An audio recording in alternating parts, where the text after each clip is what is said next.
નમસ્કાર ખેડૂત મિત્રો, જો તમે પણ તમારા ખેતરમાં સિંચાઈ માટે નવો પંપ સેટ કે પાણીની મોટર ખરીદવાનું વિચારી રહ્યા છો, તો આ વિડીયો તમારા માટે ખૂબ જ મહત્વપૂર્ણ છે.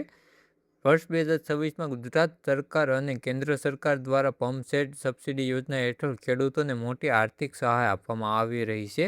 આજે આપણે જાણીશું કે આ યોજના શું છે, કેટલી સબસિડી મળશે અને તમે ઘરે બેઠે કેવી રીતે અરજી કરી શકો છો.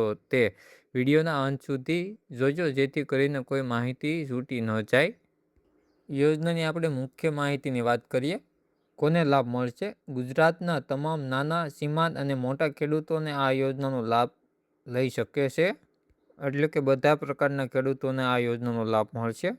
સબસિડીનું પ્રમાણની વાત કરીએ. સામાન્ય રીતે ખેતીવાડી વિભાગ દ્વારા પંપસેટ પર 50થી 80% સુધીની સબસિડી આપવામાં આવે છે. જો તમે સોલાર પંપ પસંદ કરો છો તો તમારે માત્ર 10થી 40%ની રકમ ભોગવવાની રહેશે. બાકીની સરકાર આપશે. અથવા તો તમને ₹33,525 સુધીની સબસિડી આપવામાં આવશે. જરૂરી ડોક્યુમેન્ટની વાત કરીએ આપણે. આધાર કાર્ડ, જમીનની 7, 12 અને 8 આની નકલ, બેંક પાસબુક, મોબાઈલ નંબર જે આધાર કાર્ડ સાથે લિંક હોય તે, જાતિનું પ્રમાણપત્ર જો લાગુ પડતું હોય તો. આટલા ડોક્યુમેન્ટની જરૂર પડશે. તારીખ અને વેબસાઇટની વાત કરીએ આપણે. આ યોજનામાં ફોર્મ ભરવા માટેની છેલ્લી તારીખ 26/4/2026 છે અને આ ખેડૂત પોર્ટલ પર ફોર્મ ભરવાનું હોય છે. વધુ માહિતી માટે તમારે તમારા તાલુકાની ખેતીવાડી કચેરીનો સંપર્ક કરવાનો રહેશે. ફ્રીમાં ફોર્મ ભરવું હોય તો નીચે આપેલા વોટ્સઅપ નંબર ઉપર તમારા ડોક્યુમેન્ટ મોકલી દેજો. ફ્રીમાં ફોર્મ ભરાઈ જાય અને અમારી વોટ્સઅપ ગ્રુપને જોઈન કરી લેજો. ઓનલાઈન અરજી કેવી રીતે કરવી તેની આપણે વાત કરીએ. સૌપ્રથમ iKheduत ગુજરાત gov.comની વેબસાઇટ ખોલો.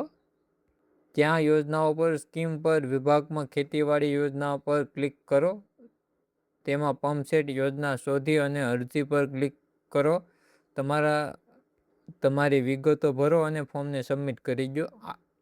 યાદ રાખો કે ફોર્મ ભર્યા પછી તેની પ્રિન્ટ આઉટ લઈ જરૂરી સાધનો, કાગળિયા સાથે તમારા ગ્રામ સેવક અથવા તાલુકા વિસ્તરણ અધિકારીને જમા કરાવવાની રહેશે.